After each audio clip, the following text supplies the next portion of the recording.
ঝাড়খণ্ডের লাতেহার জেলায় অবস্থিত নেতারহাট আবাসিক স্কুলের সুখ্যাতি দেশ পেরিয়ে আজ বিদেশেও গিয়ে পৌঁছেছে। দেশের স্বাধীনতা লাভের পর প্রতিষ্ঠিত হয় এই স্কুল, তবে আজও সমানভাবে স্কুলটি বহন করে চলেছে তার ঐতিহ্য। দেশের আইপিএস আইএএস তৈরির পীঠস্থান এই স্কুল। দেশের অন্যতম শ্রেষ্ঠ স্কুল হিসেবে গণ্য করা হয় নেতারহাট আবাসিক বিদ্যালয়কে।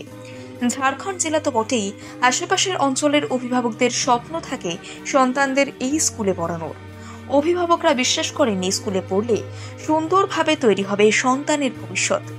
প্রচুর আইএএস আইপিএস চিকিৎসক ইঞ্জিনিয়ার এবং অন্যান্য প্রশাসনিক পদাধিকারীরা এই স্কুলে পড়াশোনা করেছেন। তাই অনেক বাবা মায়ের স্বপ্ন থাকে সন্তানকে এই স্কুলে ভর্তি করার। এই স্কুলের সফলতা দেখে অভিভূত হয়েছিলেন ডক্টর রাজেন্দ্র প্রসাদও। তিনি এই ধরনের আরও একটি স্কুল নৈনিতালে তৈরি করার প্রস্তাব দিয়েছিলেন। এই স্কুলের প্রায় ৩,০০০-এর বেশি ছাত্র আইএএস আইপিএস এবং অন্যান্য সিভিল সার্ভিসে কর্মরত। এই স্কুলের প্রাক্তনীদের তালিকায় রয়েছে গণিতবিদ বশিষ্ঠ নারায়ণ এবং প্রাক্তন সিবিআই ডিরেক্টর ডক্টর ত্রিনাথ মিশ্র এবং ডক্টর রাকেশ আস্তানা। প্রাক্তন স্বরাষ্ট্র সচিব জেবি তুবিদও এই স্কুলেরই ছাত্র ছিলেন। এছাড়াও এই স্কুলে পড়াশোনা করেছেন আইএএস মনীষ রঞ্জন এবং প্রাক্তন প্রশাসনিক আধিকারিক সুখদেব ভগত। নেতারহাটে এই স্কুলের জাতীয় পর্ষদের সুপরিচিত।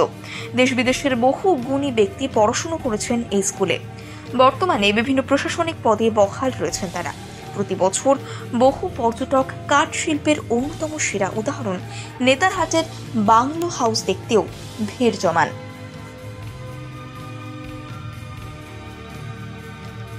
ঝাড়খণ্ডের লাতেহার জেলায় অবস্থিত নেতারহাট আবাসিক স্কুলের সুখ্যাতি দেশ পেরিয়ে আজ বিদেশেও গিয়ে পৌঁছেছে। দেশের স্বাধীনতা লাভের পর প্রতিষ্ঠিত হয় এই স্কুল, তবে আজও সমানভাবে স্কুলটি বহন করে চলেছে তার ঐতিহ্য। দেশের আইপিএস আইএএস তৈরির পীঠস্থান এই স্কুল। দেশের অন্যতম শ্রেষ্ঠ স্কুল হিসেবে গণ্য করা হয় নেতারহাট আবাসিক বিদ্যালয়কে।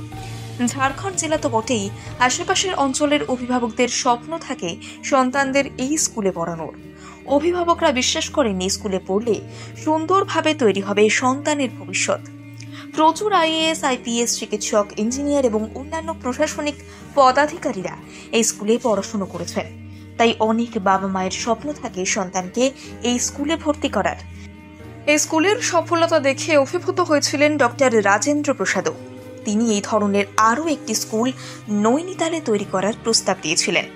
এই স্কুলের প্রায় ৩,০০০-এর বেশি ছাত্র আইএএস আইপিএস এবং অন্যান্য সিভিল সার্ভিসে কর্মরত। এই স্কুলের প্রাক্তনীদের তালিকায় রয়েছে গণিতবিদ বশিষ্ঠ নারায়ণ এবং প্রাক্তন সিবিআই ডিরেক্টর ডক্টর ত্রিনাথ মিশ্র এবং ডক্টর রাকেশ আস্তানা। প্রাক্তন স্বরাষ্ট্র সচিব জেবি তুবিদও এই স্কুলেরই ছাত্র ছিলেন।